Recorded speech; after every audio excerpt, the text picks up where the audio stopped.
మేజర్‌గా ఒకటేంటంటే ఈ బుక్స్‌ని లిమిట్ చేయాలి.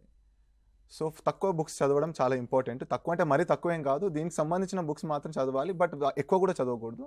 స్టార్టింగ్‌లో ఏంటంటే నేను ఎన్‌సీఈఆర్‌టీతో స్టార్ట్ చేశానండి. బేసిక్‌గా ఎన్‌సీఈఆర్‌టీస్ అనేవి ఉంటాయి. 6-12 బుక్స్ ఉంటాయి.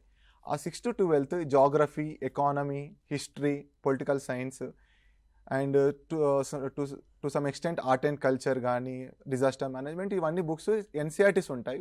సింపుల్‌గా ఉంటది లాంగ్వేజెస్. అందులో ఫోటోగ్రాఫ్స్ ఉంటాయి, బాక్సెస్ ఉంటాయి. సో, ఈజీగా నేర్చుకున్నాను. అదొక 6 మంత్స్, 1 ఇయర్ పట్టింది స్టార్టింగ్‌లో. అది బాగా 2, 3 సార్లు చదివాను. ఒక్కసారి చదివితే సరిపోదు కాబట్టి.